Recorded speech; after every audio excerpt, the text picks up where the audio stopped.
Thank you for clicking. In this video, I would like to discuss what the true father should be. My name is Dr. Samurai, and I'm hoping this video would help you deepen your understanding of underlying mechanics of social problems for you to attain true happiness on this planet Earth. As usual, I would like to provide you some brief basic information in the first half, and then like to move on to our main discussions in the latter half. Are you ready? Okay, let's start. I lost my father when I was 18 years old, the senior year of my high school. He had a good side and bad side, but he was very kind to me, and he was a good father to me.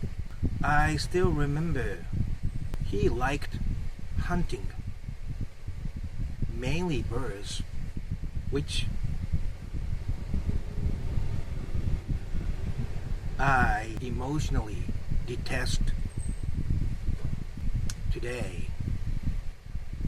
But he liked taking me with him to mountains and sharing time with him.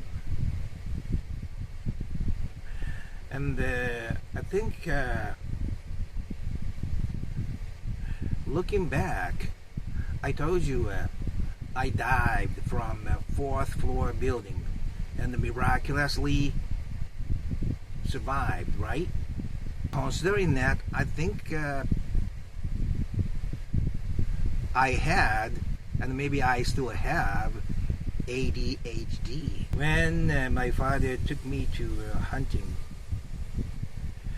I closed the car door, and I very often hurt my hand when I closed the car door.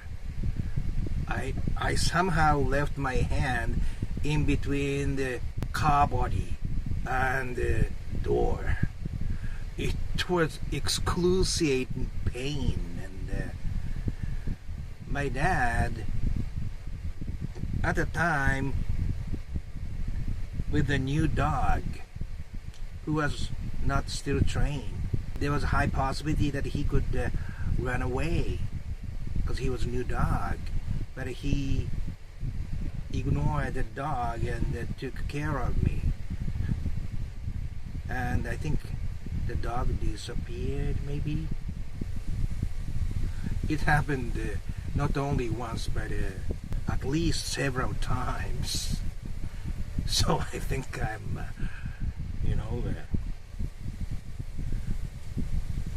with some level of ADHD for sure now. But anyway, I remember this one episode. My father was quarreling, arguing with my uncle, and they are pretty much swearing against each other, although it was over the phone.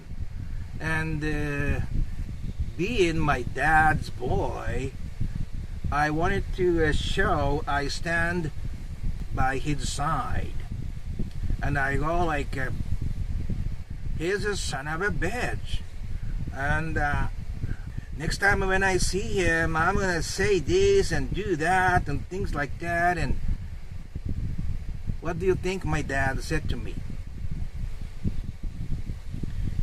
He goes,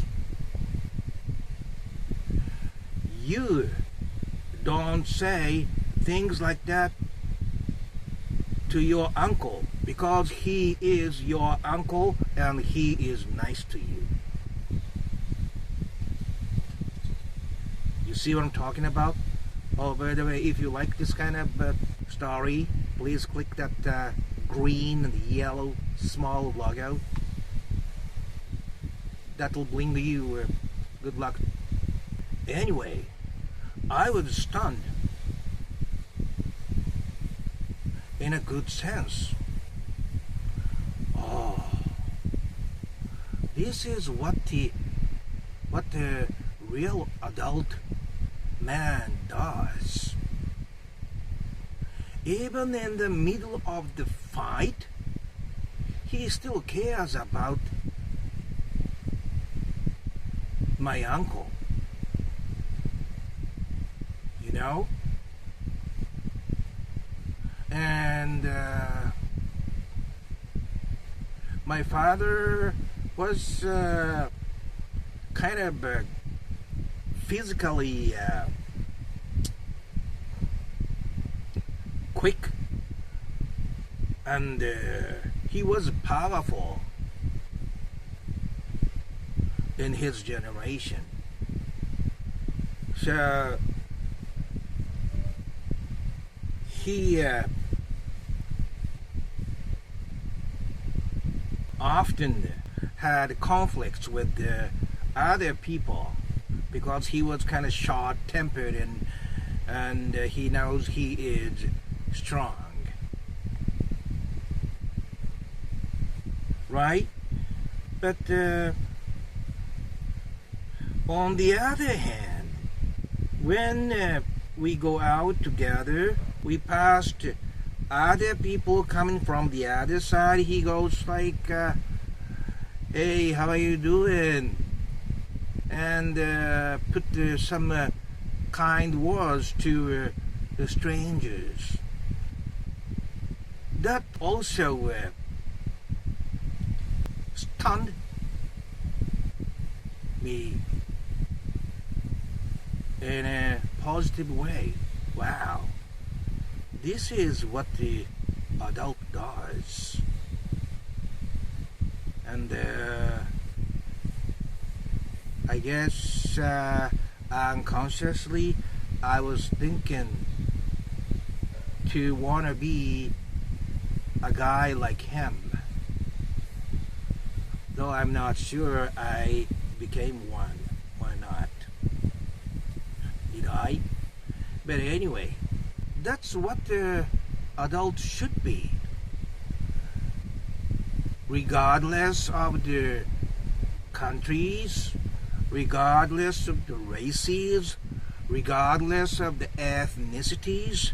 This is, I think, a universal attitude that adults should show to their kids. And the reason why I brought up this story is, in today's wars, we don't see so many real adults like my father. When they argue all the way till they technically kill the other person.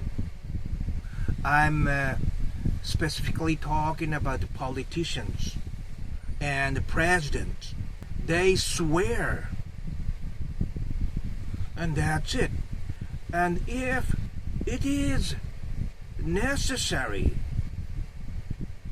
for kids to stand by him and do the same ugly things to dad's enemy, if the kids want to live under the same roof. That's a big difference. In today's society, all everybody cares about is their profit and their status, their face, their pride, their possessions. That's it. Competitions all the way. And almost nobody teaches kids how to live socially outside of making their own interest. Presidents and powerful adults and politicians, they are all doing that, acting to their interests only. And seeing that, what kind of adults do you think their kids are gonna be? And this is today's value as a professional social pathologist. Kids must do things to be liked by their parents while they are under the same roof. But once they become independent and can live on their own, all they care about is themselves. And the tricky thing is, up until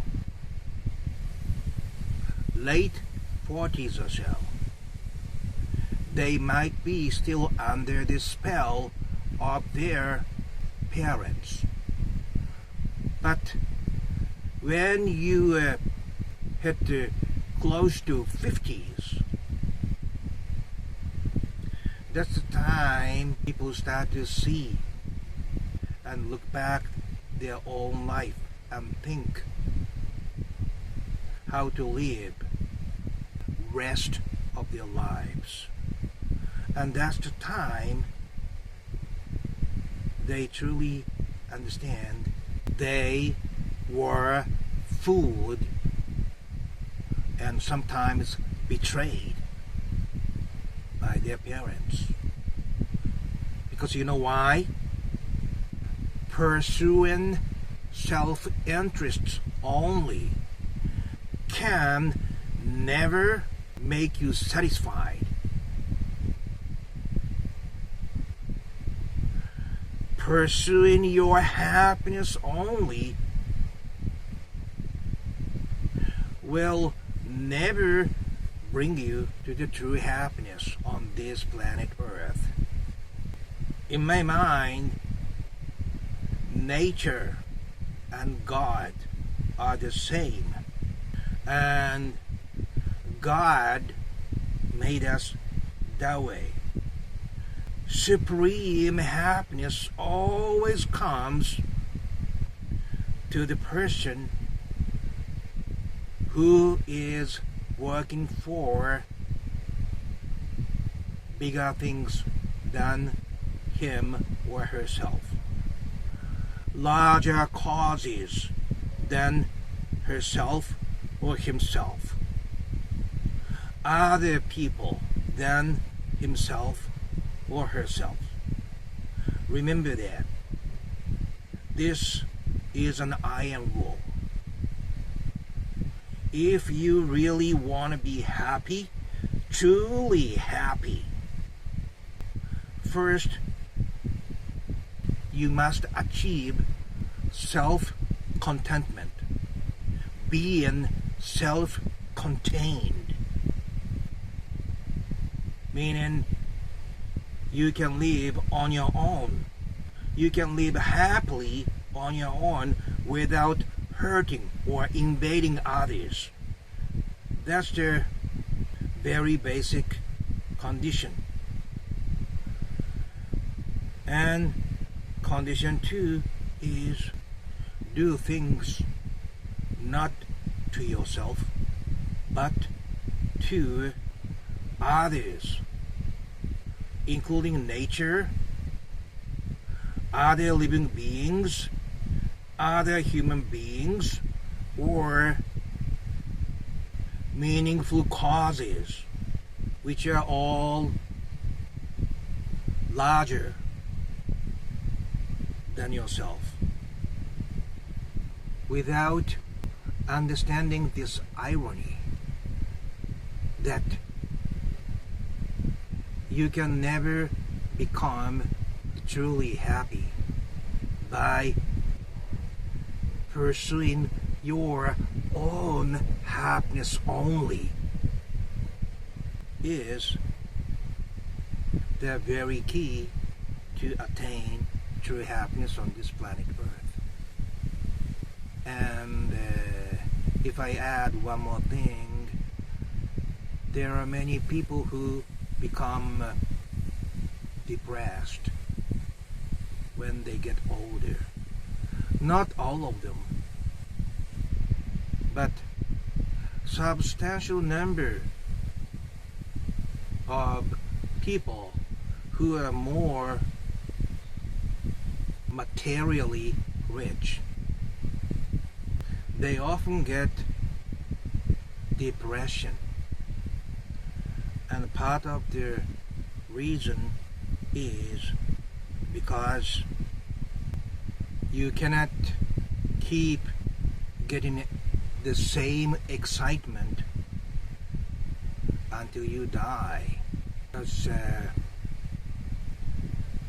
we have tolerance. Our sense becomes numb to the same level of pleasure, and it is impossible to keep getting higher pleasure until you die, and that leads to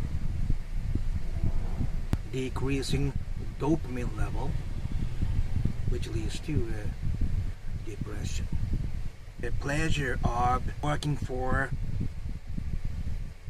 things other than ourselves is the key to the true happiness on this planet Earth.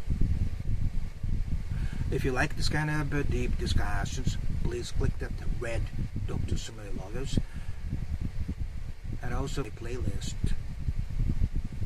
to find your favorite beat. Up until next time, please think about what your true happiness will be.